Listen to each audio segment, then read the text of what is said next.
Hello, everyone. Again, my name is Yulia Manolake. I am from the OMB, Office of Federal Procurement Policy.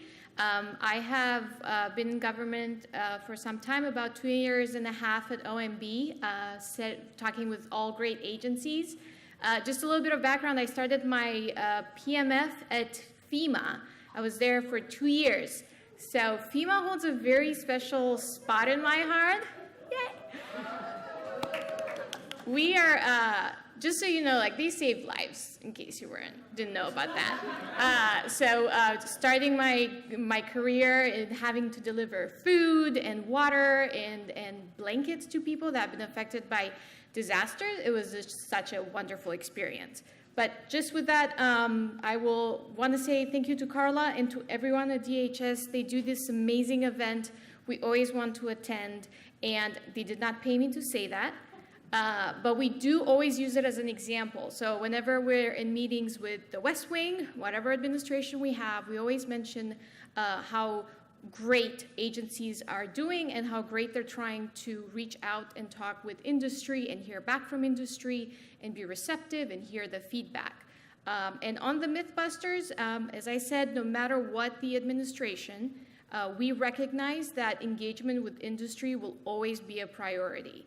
So no one's going to say, we don't care about what industry wants, we don't care what they need, let's just go ahead. No, you're never going to hear that. So we released the recent Mythbusters on debriefings on January 18, 2017. So it's a very recent memo. I hope you enjoy the memo. I hope you enjoyed this demo. I'm actually here to take notes for our next Mythbusters. We're hoping to continue the series. And then if you have any questions afterwards, or if you want to just talk to me, or if you want to get my contact information, myself and everyone in my office are available to you. Whether you're agency or industry, we're here and available to offer any help. So thanks again and enjoy this session. I'm also excited to see it. All right, good afternoon, everyone. My name's Carolyn Muir, and I am part of the Acquisition Innovation Roundtable group who helped to plan this event, and I'm the moderator for this fourth panel. How did I do? The good, the bad, the ugly of debriefings. Let's see. There we go. So I'll be setting the stage. We're going to be going through a mock debriefing role play, and we'll be using a scenario that maybe some of you have seen before if you've been to the Homeland Security Acquisition Institute where they do the debriefing classes. We are going to use one of their scenarios to do this role play for you. We're going to depict the ugly, the bad, and the good of a debriefing. And now, we don't mean to, you're going to see a letter debriefing, a telephone debriefing, and an in-person, face-to-face debriefing. And by no means did our group plan this to connotate that one type of debriefing is better than the other. More so, what we're trying to demonstrate is the level of communication that happens during the debriefing. That's the good, the bad, the ugly, and hopefully you'll see that play out. We're going to use Frank Underwood moments. Who knows House of Cards? Yeah, who knows what I mean when I say a Frank Underwood moment? Yeah, so Frank Underwood moments, you'll know when they're happening when the role players sort of break character and speak directly to you, because what they're doing is they're telling you what's going on in their head. They're telling you what they're really thinking at the time. And so we're hoping that that helps depict and illuminate on what's going on the debriefing stage. Let's see here. The stakeholders in debriefings. You've seen the same stakeholders in some of the other sessions that we've had. The account executives, the contracts folks from industry, technical leads. You're going to see our 3 role players from industry kind of culminate and become kind of all of these things for you and represent those stakeholders in industry. Your government debriefing stakeholders. These are the ones you'll see on the stage today, the contracting officer, the contract specialist, and the technical representative. But you also, of course, have your legal counsel and your source selection also as the government stakeholders in these post-award debriefings. So, without further ado, let me introduce you to today's cast for this role play. Again, I'm Carolyn Muir, the narrator. The Greyspace representatives. Greyspace Corporation is the unsuccessful offerer being given their post-award debrief. And from Greyspace, we have the account executive, Ms. Susan Suskin.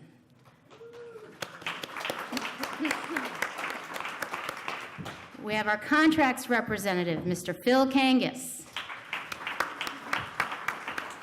And we have our tech lead, Mr. Dan Ford. And from the DHS team, we have our contracting officer, Miss Annette Vaughn. We have our contract specialist, Margaret Butler.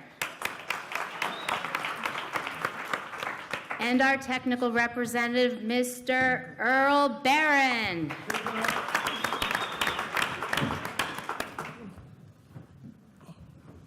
So let's get to it. The good, the bad, the ugly of debriefing. Scenario 1, the post-award debriefing letter. We've got mail. Hey, it's our debriefing letter. Hey, let me print this out. Oh my, let's look at this. Okay, it says, the DHS appreciates Greyspace participating in the SharePoint solution procurement. This letter is the post-award debriefing of the Greyspace proposal.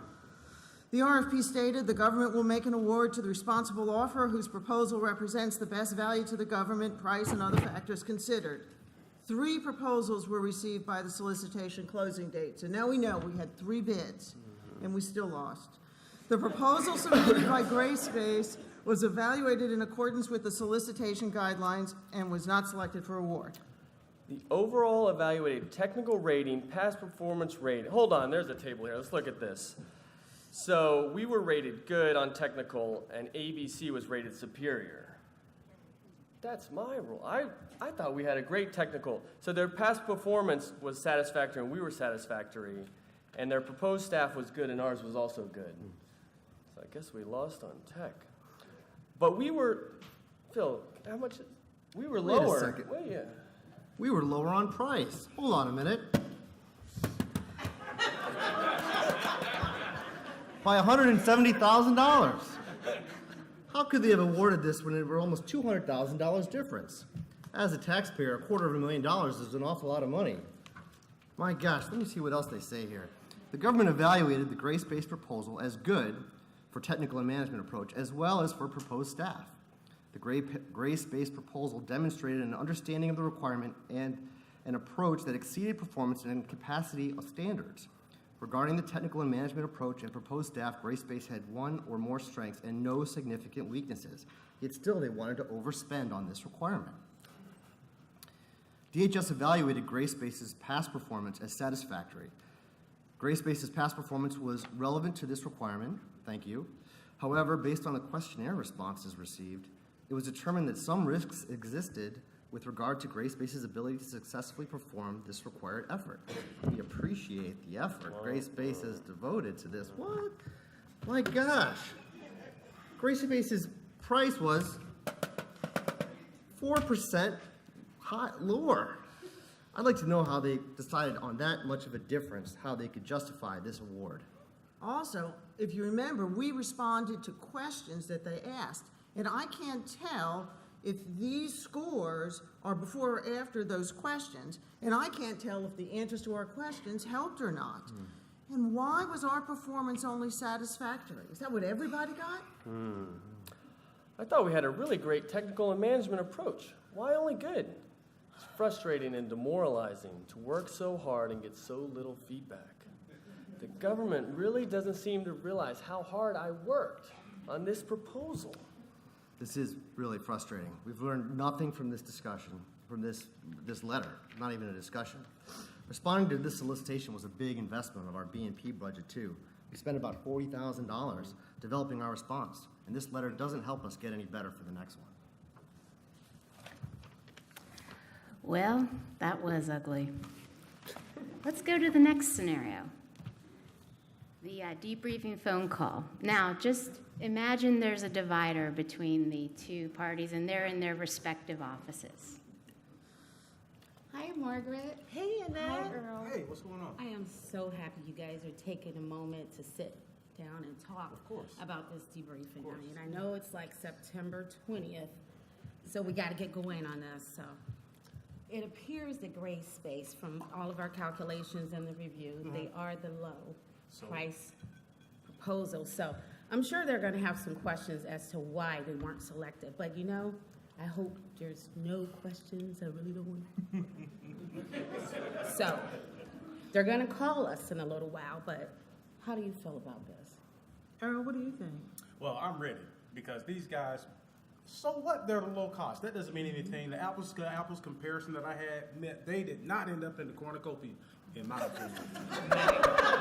But you know we're going to have to be careful, guys, because we cannot directly provide details of the other approach from the other vendors. I still think we're good to go. Call them. Okay, guys, I wanted to get together with you before our session today with DHS. As you know, we were lower price than the winner, so it sounds like we lost on technical. I want to make sure this was a fair evaluation. As we submitted a solid proposal, we wanted to make sure we get our questions answered. Yeah, I agree. We've had a number of these debriefs lately that really come up short on giving us insight into how we could do a better job in responding. Guys, I'm shocked we lost on technical. I'm gonna really try to find out some information on why we lost. I might be out of a job if this goes bad. Well, just know that the government won't be able to share specific details of other submissions, nor will they speculate on how we could have done better. It'll be tricky, but let's see if we can ask enough probing questions to understand where we can improve. Okay, it's time for the call. Okay, here it is.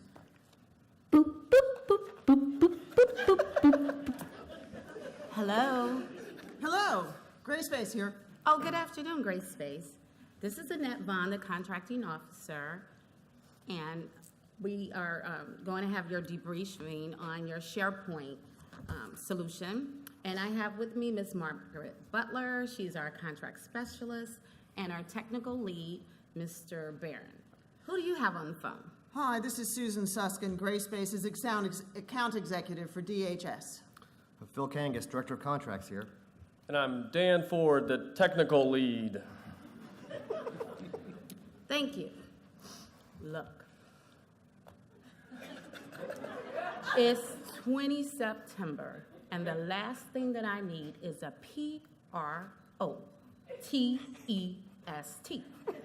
So we are going to get to business. We're going to make sure our customer gets what they need and make sure we're doing it in accordance with government policy.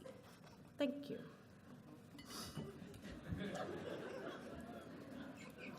So we will begin with reading the letter. DHS thanks you for your proposal. However, another company was selected because they had a more higher technical solution. And we look forward to doing business with you in the future. I don't see why we continue to bother requesting a debriefing if the CEO is just going to read a letter. We know how to read. These sessions are not valuable. I really need to decide if our bid and proposal budget should be prioritized elsewhere. Oh, thank you for that. And You're welcome.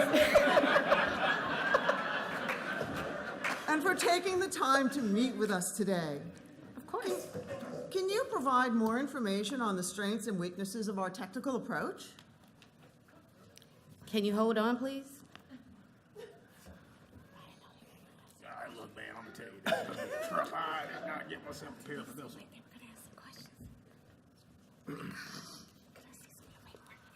No, it's down there, it's down there.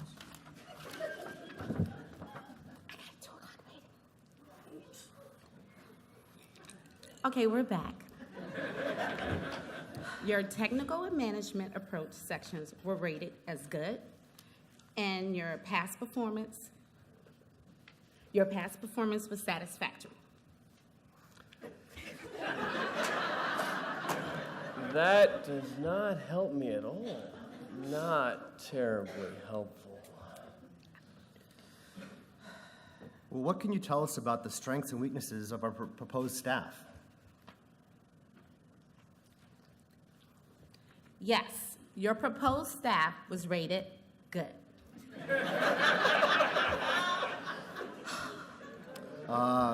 Thanks.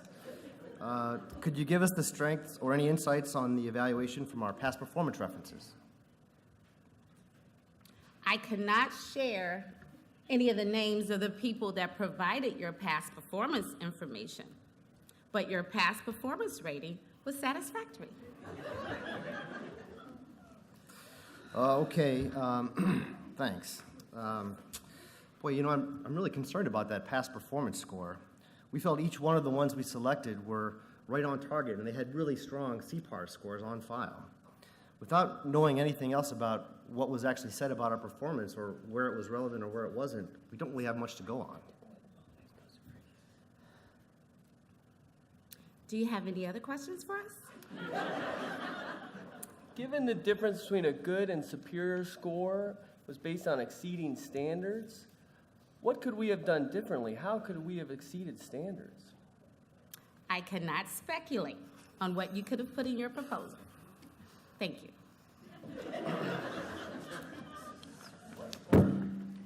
What part of this is helpful?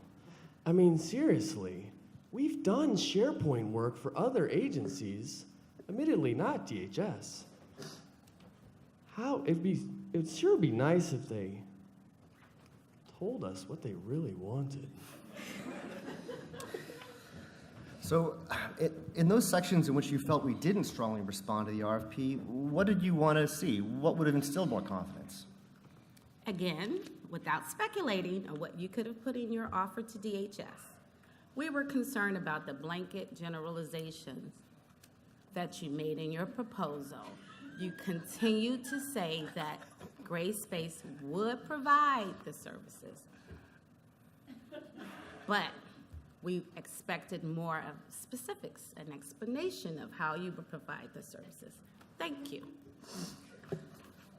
Okay, thanks for your time. We really appreciate it. You're welcome. That was tough. Well, that wasn't helpful at all. We can read a letter. Dan, looks to me like you're really not doing your job. You should have had a much better sense of what they want. I am really disappointed in the work you did on this. Well,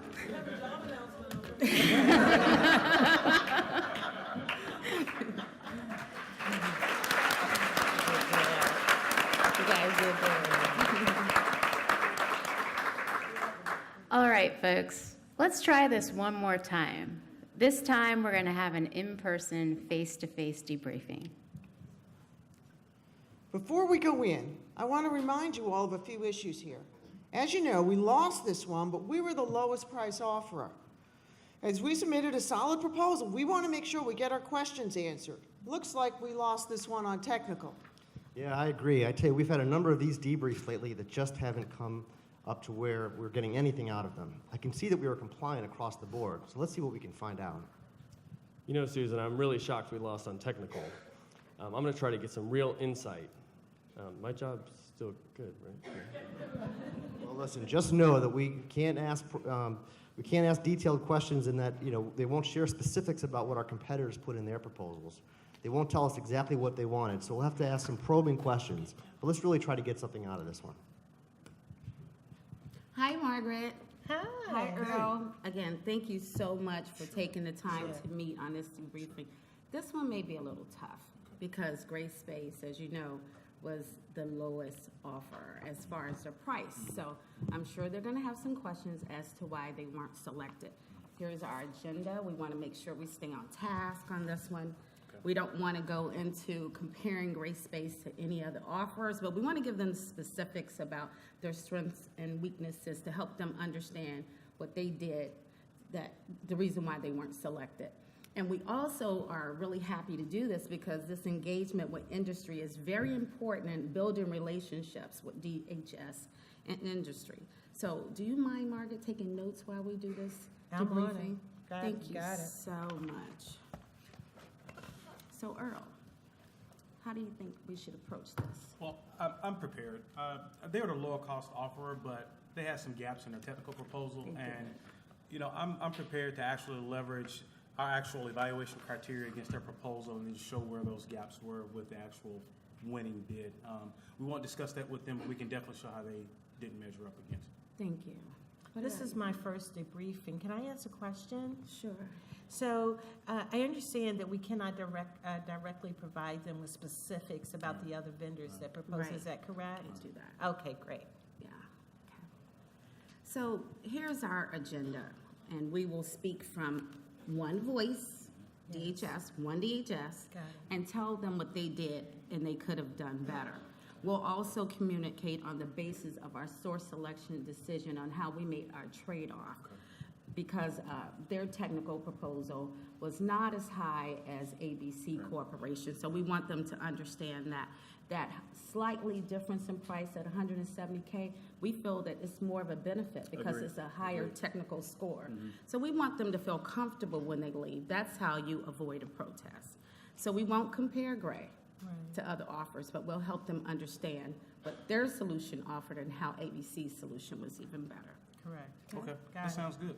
I think that I'm prepared to show through my worksheet and specifically the information that you provide back to them, an apples-to-apples comparison that I think shows they do fit in the cornucopia. They're gonna be squared away. Awesome.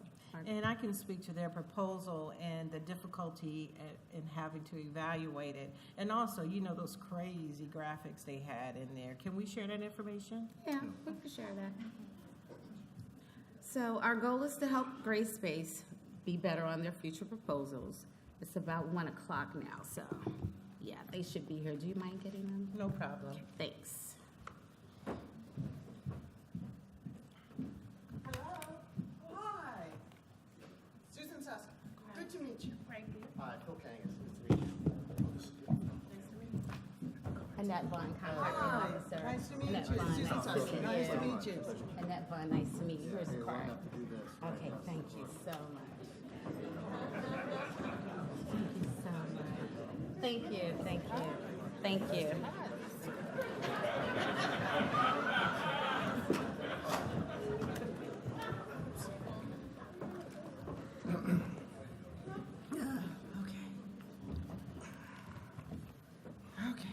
Okay, so good afternoon and thank you for joining us for your post-award debriefing on our SharePoint requirement. Let's start off with, just basic introductions.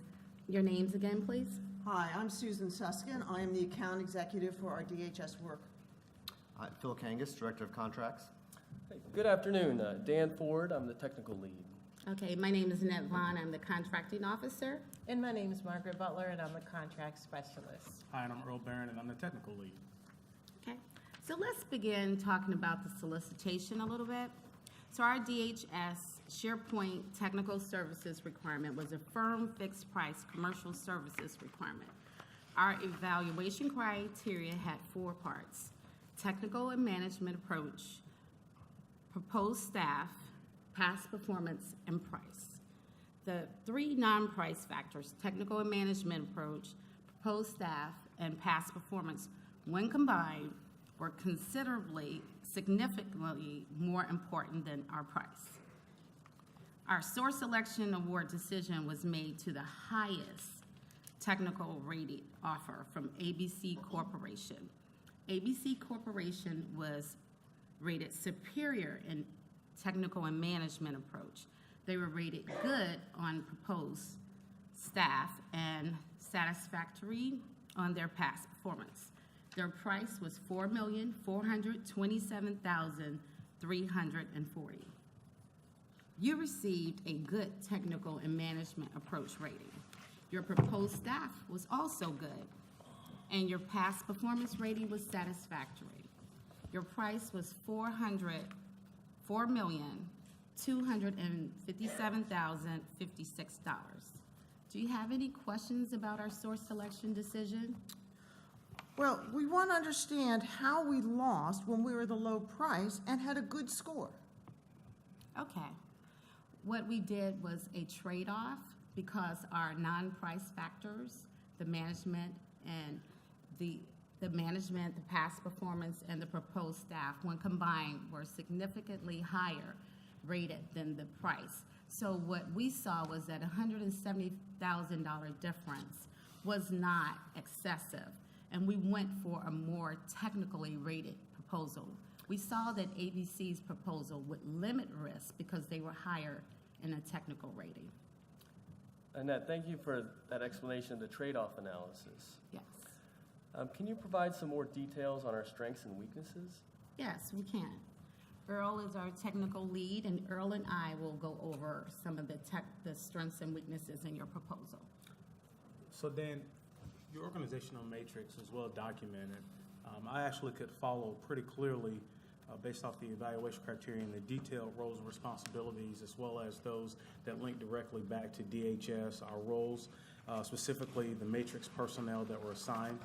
One of the things that we also highlighted was that you identified a clear point of contact from Greyspace back to DHS that also enhances the lines of communication. One of the things we also liked was you provided detailed information about your retention processes. Over the past 5 years, you've had less than a 5% turnover ratio of workers, so that shows you've got a great past performance as well as good recruiting practices. We also saw that you were able to retain employees based off of your work conditions, along with the folks that basically went on. We saw on a Google profile that folks say Greyspace is a great place to work. Right. Thank you for those strengths. Were there any weaknesses? Yes, and just to go over a few of the weaknesses, your proposed subcontractor staff was called Our Corporation, and what we noted was that Our Corporation, in the proposal, they provided a solution for SharePoint, but it said that they would have a source code, that they would be the only ones that be able to make changes in that solution for SharePoint, and the government wants to be able to utilize it on our own and have ownership into that SharePoint solution. So that kind of gave us rest, and it made us feel that we would have to do a separate contract with our solution to have that modified. Another weakness is that you did say in your proposal that you responded to DHS, SharePoint throughout DHS and all of our different components around the world. However, you didn't say how you would do it. It was just merely that you will do it, and the government was looking more for explanation, more specifications on how you would do it, to explain what your exact solution would be. So we considered that a weakness. Now that's some real good information. Now I have a sense of where we went wrong in the technical approach. I'm still going to take heat for it, and my boss is going to say I should have known not to use proprietary information, but at least I know where we went wrong. So that's very helpful information. Can you also give us some insight into what you thought of our proposed staff? Yes, your proposed staff was rated good. The program manager had extensive experience in SharePoint, and we could see that implementation would be handled very well. That experience limited risk and was able to mitigate some strategies that you offered in your solution. And then in your security team, that resume that you provided, that individual appears to have a lot of knowledge about specific DHS deployment and where they would do some navigation to mitigate risk. Now, there were weaknesses in that proposal. Your technical team lead resume identified an individual that had a lot of cross-point experience. We required 7 years of experience, but the experience was in cross-point. Cross-point is more like a sister solution instead of SharePoint-specific experience. So that was considered a weakness. Another weakness is that you gave us resumes of individuals that you, in your proposal, said were working on another government contract. And when we looked at that contract, the period of performance of that contract is the same period of performance of our contract. So we didn't see how you were explaining that those individuals that you were offering to DHS would actually be working at DHS. So we considered that a weakness. I didn't realize that we had proposed overlapping staff on 2 government contracts. Now, that's good feedback. We were offering our best, and we could have clarified it. But I guess this is a real reason, a real lesson learned in being much clearer in how we transition staff between contracts. Again, that's very helpful information. What can you tell us about our past performance? How was that evaluated? Margaret? Sure, I'll address that.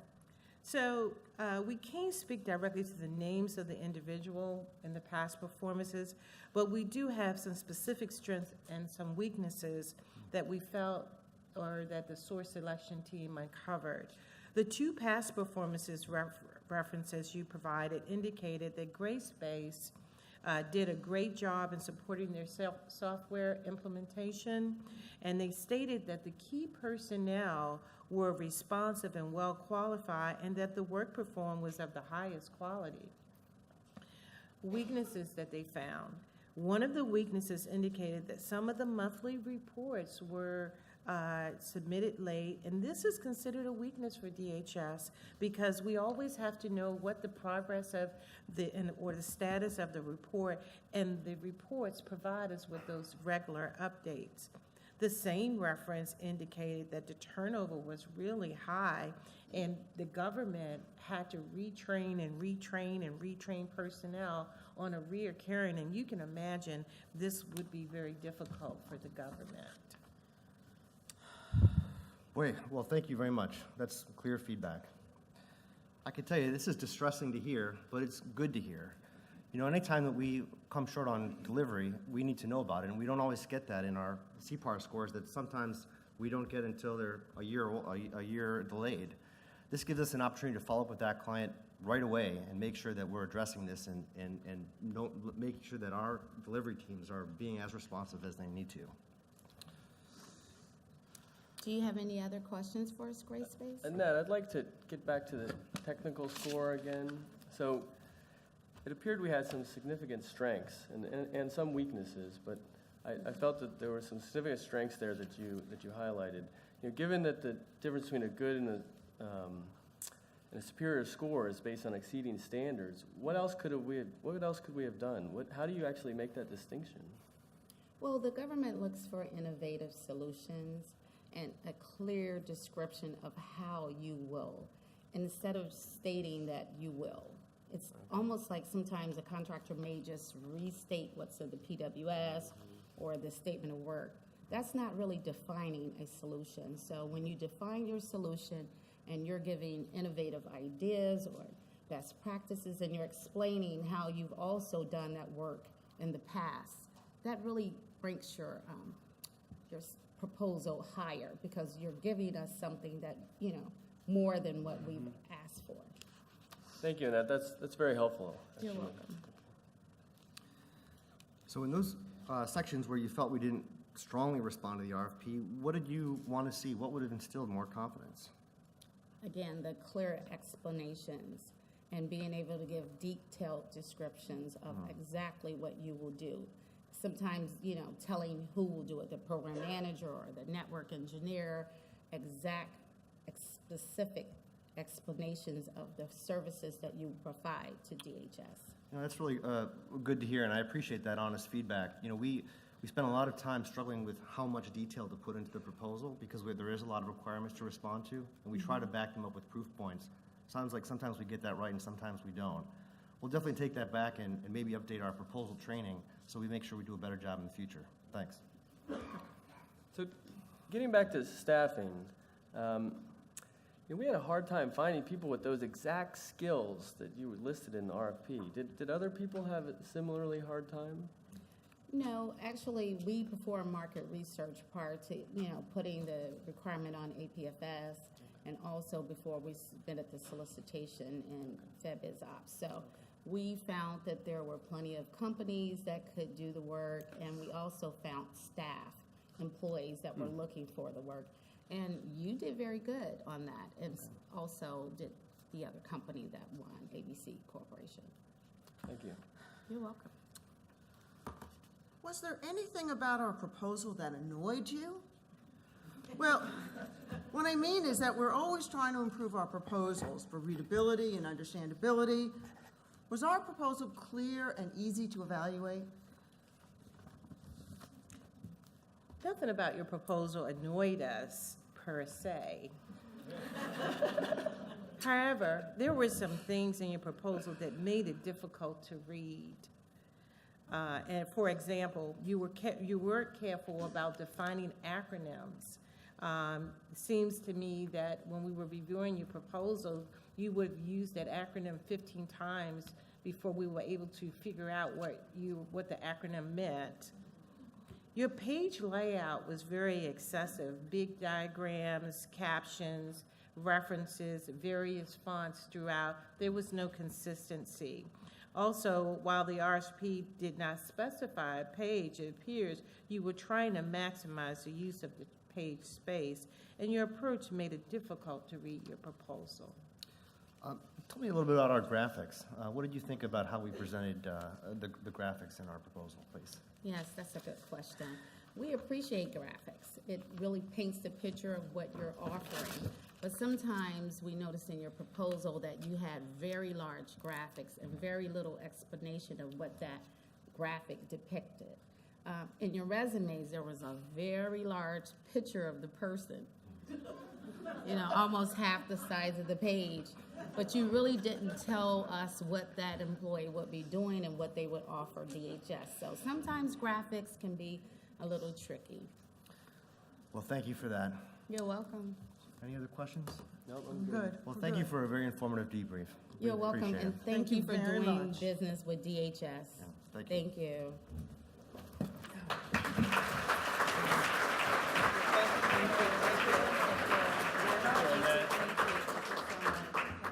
Thank you so much. Thank you.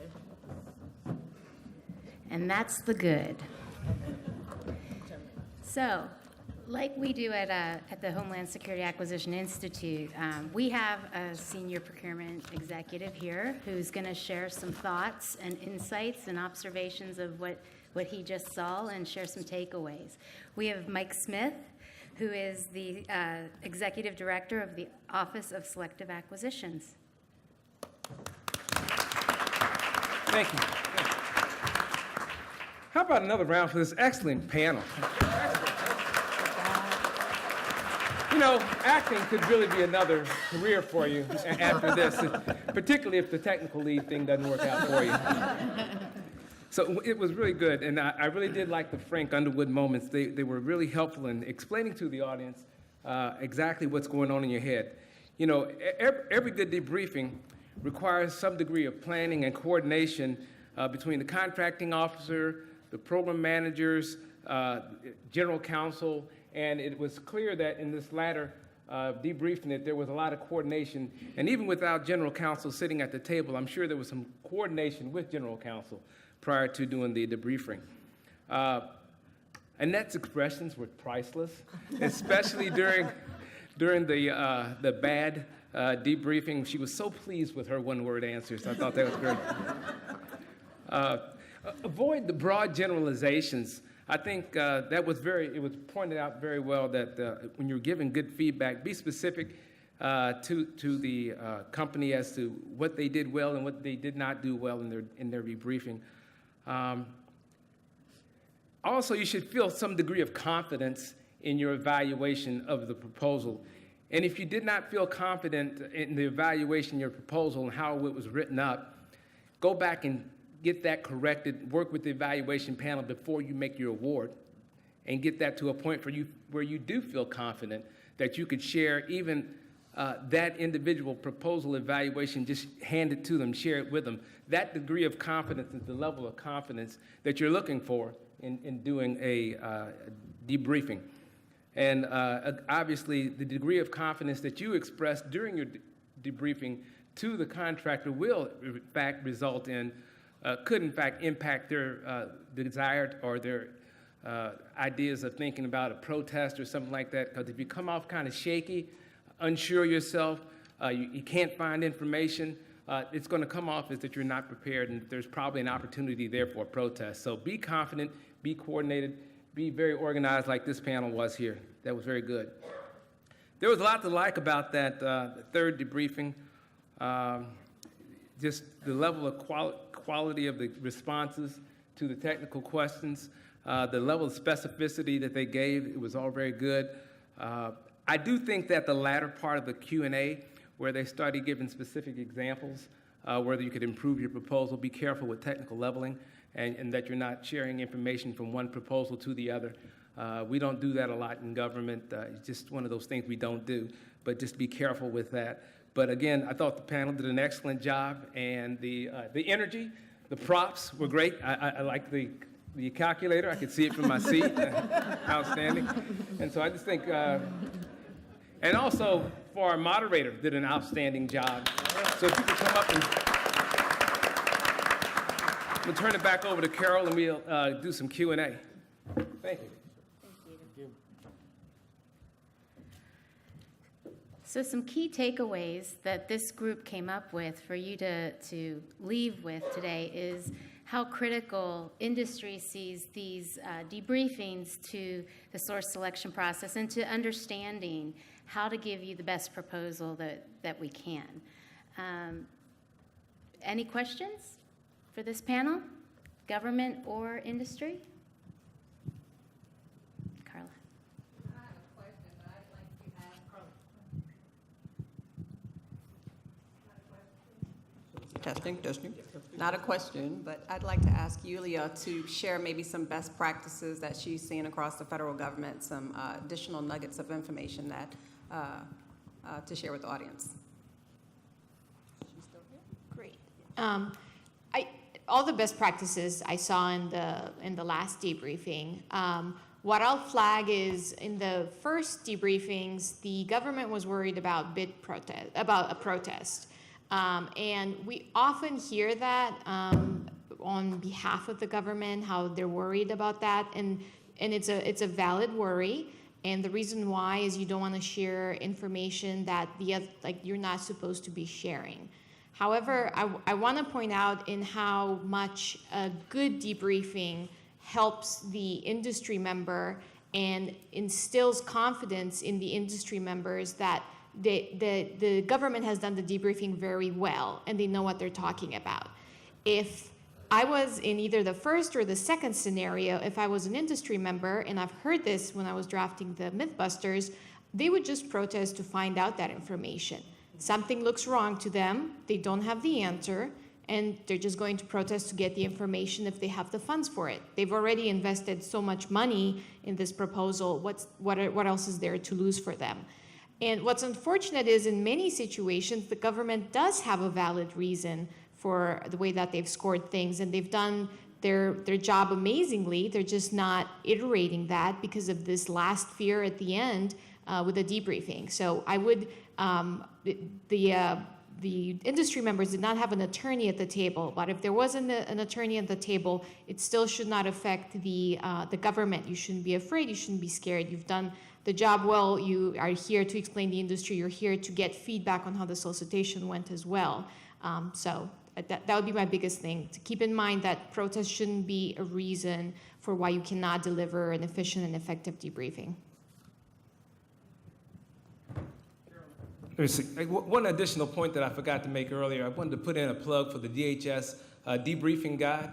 It has a lot of good templates, potential example agendas, potential Q&As that you might get during the debriefing. So do go back and look at that. If you don't know where the debriefing guide is, then talk to your policy rep. It's on the APO website. So if you go onto the DHS website and then go under Paul and then under APL, There's And- a list of guides there. And I will pause here really quick. It's also on the OMB internal Max site because we are sharing that as one of the best debriefing guides that we have seen within government. So good job, DHS. We were asked to actually take that guide and basically have agencies just follow it. So we're working on really having all the other agencies use that guide. It has responsibilities, agenda, how to talk within your agency, how to talk to industry, what you can and can't say. There's tables, there's sample questions. So it's a really awesome guide. We have one question right here. Hi, I'm from industry. Wanted to pose this question both to DHS and industry up there. I know a lot of times these conversations don't go well because of the fear of protest, but are you all familiar with a concept that the Air Force is using, which is called an extended debrief? Do you use that?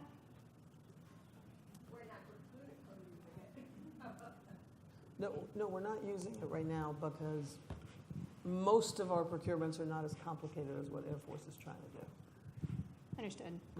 That doesn't mean that we won't use it in the future. It depends on, I don't believe there's a particular approach to debriefings that you could settle on one size fits all. I think you got to tailor your debrief to the situation you're in.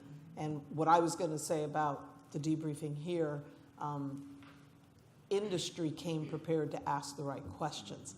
That's equally as important as the government being prepared to answer the questions. You should be predicting what kind of questions that they're going to ask, but they should be coming to the table prepared to ask questions. And it's just a tool that industry uses to get that additional information without a full protest. Yeah. Any other questions? Hello? We'll go with Quick Joe. question, yes. In the last debriefing, there was a reference to, for instance, a Google site to evaluate a company.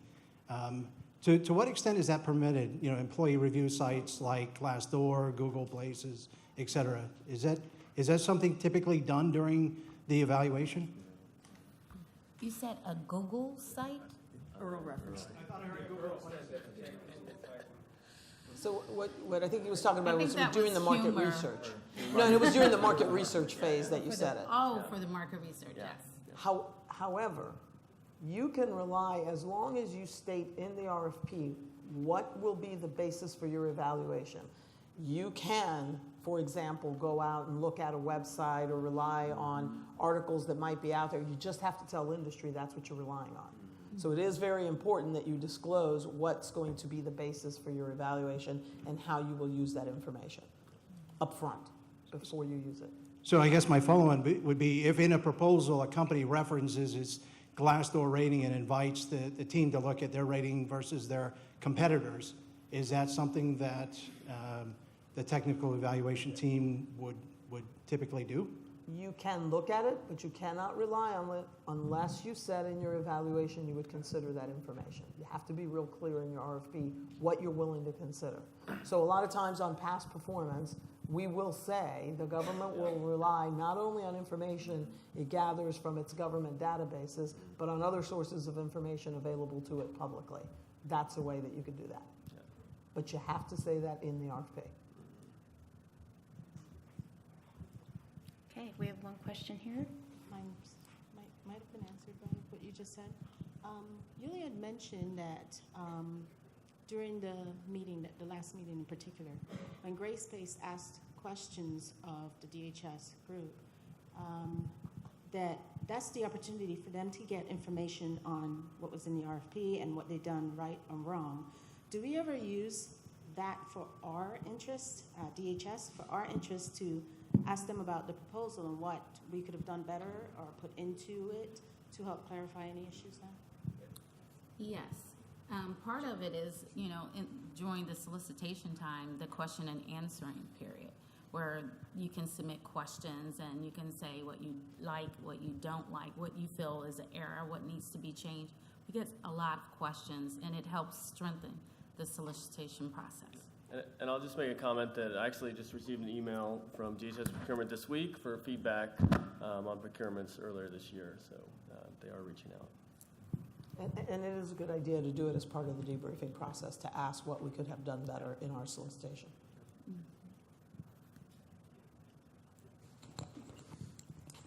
question, just for some feedback from anybody on the panel here. So the example that you all did showed that the contractor was very receptive to the feedback that you were giving. Basically, I would say agreed with it, for lack of a better word. Give me your feedback as to what occurs in a debriefing when you're giving information and the contractor is in complete disagreement with your assessment of how they were evaluated. How do you handle it? Stay calm. Stay calm and stay on task. Whatever they're asking, sometimes it's good to know what they really want to know. And the main thing is, why didn't they win? So when they're asking a question, you may want to repeat the question to make sure you're clear on what the question is and answer the question. Sometimes elaboration can get things a little murky. So I think just staying on task and staying calm. A lot of times they may come angry to a debriefing because, as Dan Ford mentioned, he may lose his job. But you just want to encourage them to continue to work with the government, and you want to encourage them that they did submit a proposal. Their proposal had value. It just wasn't the one that won this particular time.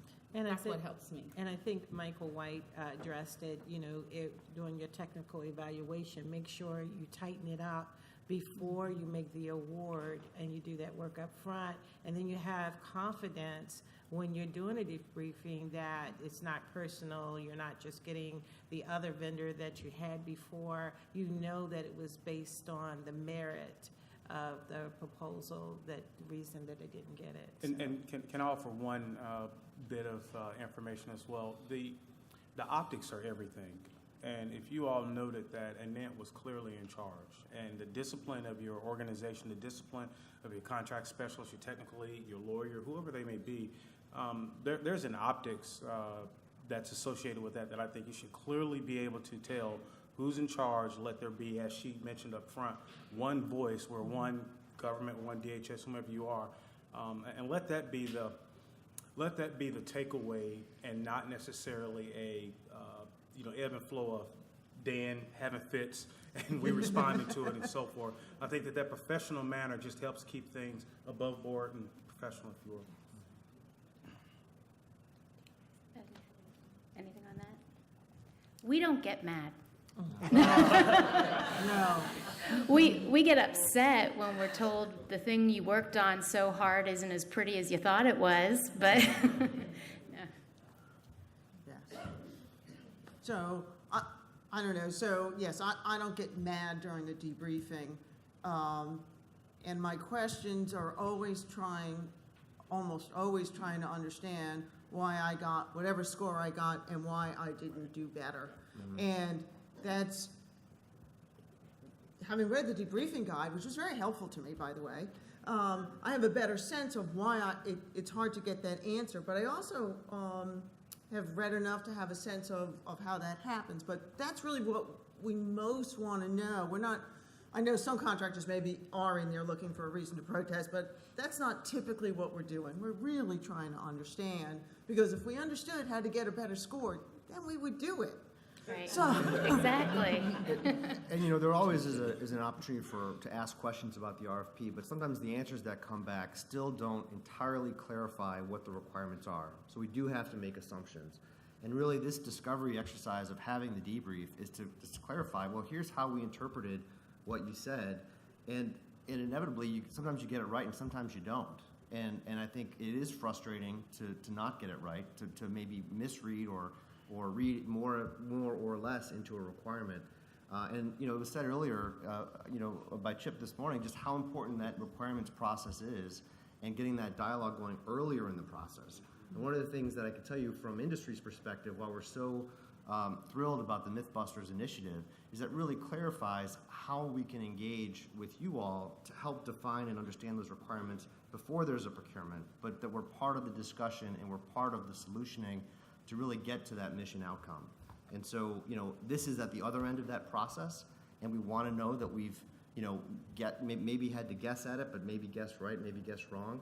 But if we can be talking about you and more engaged early in the process, I think it's better for all parties.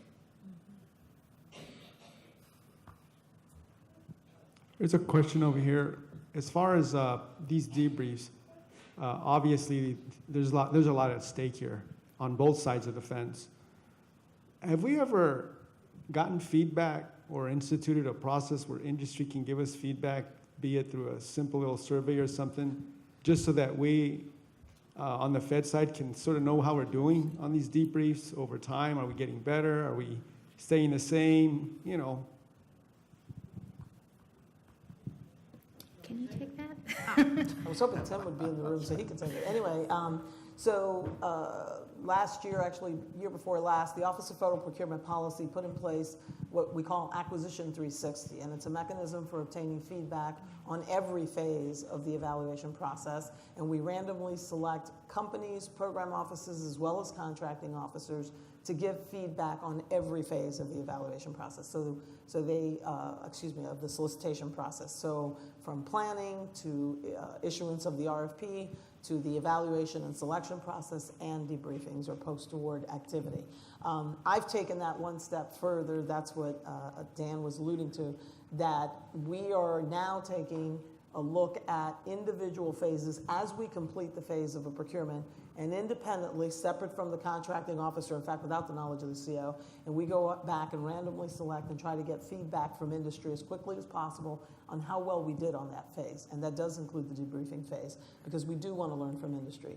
The final thing that I will point out is that one of the reasons DHS has gotten so much better at debriefings, and I'm not saying we're perfect, but we have gotten better and we have a good guide, is because we worked extensively with industry to develop our debriefing training that we provide at HSAI, our Homeland Security Acquisition Institute. And we actually, as part of the training, conduct mock debriefings with industry representatives there who actually critique our debriefing process. So we're constantly trying to incorporate feedback, and I forgot, there is a third thing that I should mention. Each year, we do an Acquisition Innovation Roundtable where we invite industry reps in to tell us how we can improve on debriefings. Tell us what they've seen that we're doing well, and tell us where they've seen debriefings that aren't going well, or what things we've done in debriefings that weren't helpful or useful to them. So we are constantly trying to get industry feedback, because at the end of the day, that's whose feedback is most important. They're the recipient. We also look to our program managers and our contracting officers to tell us what they think they can do better. Hi. I guess my statement is more of a comment and kudos to the DHS panel. One of the things that stood out to me is that before you told them their weaknesses and where they may have been lacking, I heard you tell Greyspace what they did very well. I mean, you list a lot of things that they did very well. Even the technical team talked about their proposal and where you guys did very well. And I think even if Greyspace came angry, I think you disarmed them a little bit by telling them what they did well. Kind of like going in for your annual appraisal, starting at the hearing, you suck. You told them what you did well, so it kind of disarmed them, and I think it put them in a position to where they could hear what you say and walked away feeling better about their proposal, even if he may have lost his job. At least he heard some good things. And I think that's especially important when they're very close. Yeah. Because they're just wondering, what, you guys got $170,000, but why spend it, right? So it's very important to rank it that way. Always hear the good. I mean, as people, we want to hear the good. So yes, thank you for that. Any other questions? Here? You had mentioned as part of the debrief, you touched on the detail and the technical side, and that you were looking for innovative solutions. Could you speak to the balance in between private industry perhaps showing their hand with giving away the ideas, and their ideas also being protected on the government side? I apologize, I see some confused faces. I'm trying to find the balance in between the company giving us enough information to be able to make a decision, and also not giving away the very thing that their company is uniquely being able to offer, which is that innovative solution. Well, I think we could tag team this. Well, the first thing would to be to make sure that solution is what's required for, fulfilling our ask, what the government requirement is. So there's a difference between being innovative and not being on track. So I understand what you're saying about their innovative solutions, but if your solution is answering our requirement, then you're on task. So just, trying to make sure that whatever you're offering is what we're asking for and that you're not going off the map. And, that doesn't really, you wouldn't be responsive at that point. And the government does not share innovative solutions. And we make sure that we're safeguarding that information. Everything is source selection sensitive. So if you are not the apparent low, if you're not the awardee, we do not share your information with other bidders. And as we discussed here, I continue to say we will not compare. And Margaret said we're not going to give out information on ABC. And that table that you saw, just the basics. We don't get into what their solution is because that's very important to those companies. You said it. Oh, okay. Any other questions? How are we doing on time here? We're good? We got 10 more minutes. Or do people want a break? Oh, no, you don't have breaks. We'll yield the 10. We good?